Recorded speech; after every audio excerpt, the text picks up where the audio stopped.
गंधार, माझी एक LIC पण चालू आहे. आणि आता माझा म्युच्युअल फंड पण चालू आहे. पण मला LICवर पण लोन देतात. तर आपण म्युच्युअल फंडवर पण लोन काढू शकतो का?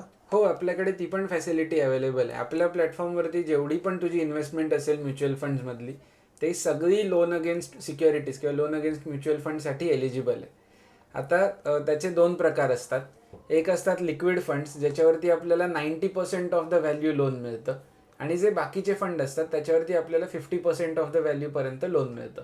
म्हणजे जर तुझे 1,00,000 रुपये लिक्विड फंडमध्ये आहेत आणि 1,00,000 रुपये इक्विटी फंडमध्ये आहेत, तर लिक्विड फंडमध्ये 90,000 आणि बाकीच्या इक्विटी फंडचे 50,000, असं मिळून तुला 1,40,000 रुपयाचं लोन मिळू शकतं. मग लोन तर घेऊ शकतो, पण आता लोनवर इंटरेस्ट किती असणार? ह्या लोनवरती आपल्याला ॲन्युअल बेसिस 10.75% एवढा इंटरेस्ट लागतो, आणि तो पण फक्त युटिलाइज्ड अमाऊंटवरती लागतो, अख्ख्या अमाऊंटवरती लागत नाही. पण ह्याच्यावर काय प्रोसेसिंग फी वगैरे लागते का? हो, आपली प्रोसेसिंग फी 750 प्लस GST आहे. तू कितीही मोठं लोन सँक्शन करून घे, प्रोसेसिंग फी आपली 750 प्लस GST एवढीच आहे. लोन घेतलं तर आहे, तर मग त्याचा टेन्युअर किती असेल जर मला परतफेड करायची असेल तर? सो जेव्हा तू लोन सँक्शन करून घेतोस ते 3 वर्षासाठी असतं.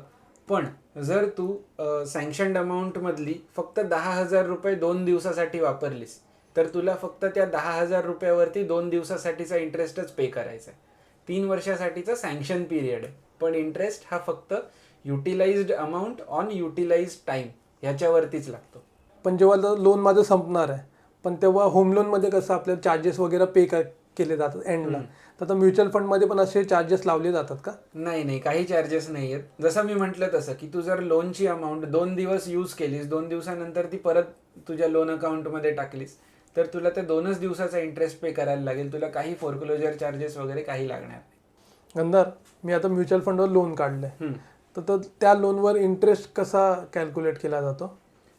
जसं मी म्हटलं तसं की सपोज तू 10,000 रुपये काढलेस लोन, म्हणजे 10,000 रुपये तू यूज करायला घेतलेस तुझ्या टोटल लोन अमाऊंटमधलं, आणि ते समजा तू 1 महिना वापरलेस आणि मग ते परत टाकलेस, तर तुला त्या 1 महिन्यासाठीचा 10,000 रुपयावरचा इंटरेस्ट फक्त भरायला लागेल, आणि तू 10,000 रुपये प्रिन्सिपल एनिवेज रिपे केलेलं आहेस. समजा तू 10,000 रुपये 6 महिन्यासाठी काढलेस, ते फ्लेक्झिबल आहे 3 महिन्याचा आपला 10 इयर असल्यामुळे, 3 वर्षाचा आपला 10 इयर असल्यामुळे.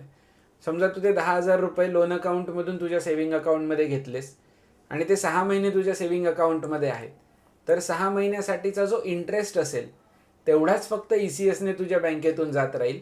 आणि जेव्हा तुला वाटेल की हां, आता माझ्याकडे पैसे आहेत, हे 10,000 रुपये मी परत देऊ शकतो, तेव्हा तू ते 10,000 रुपये तुझ्या लोन अकाउंटमध्ये परत टाकलेस की इंटरेस्ट डिडक्ट होणं सुद्धा बंद होईल.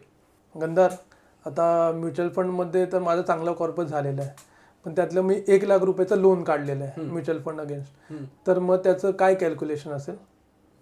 जर तुला हे 6 महिन्यासाठी हवेत फॉर एक्झाम्पल 1,00,000 रुपये, तर 1,00,000वरती वर्षाचा इंटरेस्ट येतो 10.75च्या हिशोबाने साधारण 10,075 रुपये, 11,000 रुपये धरूया.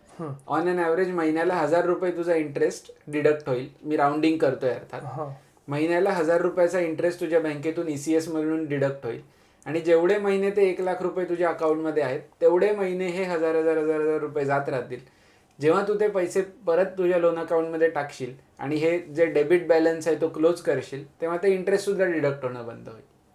गंधार, तू तर सांगितलं लोन अगेन म्युच्युअल फंड वगैरे तू सांगतोय, पण ते कोणासाठी प्रेफरेबल आहे?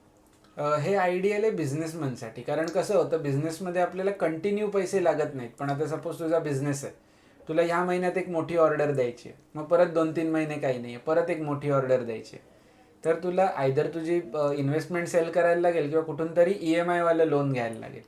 प्रॉब्लेम कसा होतो EMI लोनमध्ये, समजा तुझा बिझनेसचा रेव्हेन्यू वर खाली झाला, तर मग तो EMI कसा गाठायचा हा प्रश्न येतो बिझनेसमध्ये. हे जे लोन अगेन्स्ट म्युच्युअल फंड आहेत ते खरं म्हणजे एक ओडीसारखं काम करतं, ओव्हरड्राफ्टसारखं काम करतं. ह्याच्यामध्ये काय होतं, तू एकदा अमाऊंट काढलीस की तुला फक्त इंटरेस्ट सर्व्हिसिंग करायचं आहे ते पैसे परत देईपर्यंत, आणि ते तू पार्शली सुद्धा देऊ शकतोस. म्हणजे जर तू 1,00,000 रुपये काढलेस, 2 महिन्यानंतर तू त्यातले 25,000 रुपये परत टाकलेस, मग तुला फक्त 75,000वरतीच इंटरेस्ट द्यायचा आहे. समजा तू अजून 25 टाकलेस, मग 50,000वरतीच इंटरेस्ट द्यायचा आहे. असं तू तुझा कॅश फ्लो बिझनेसमध्ये खूप चांगल्या प्रकारे मॅनेज करू शकतोस.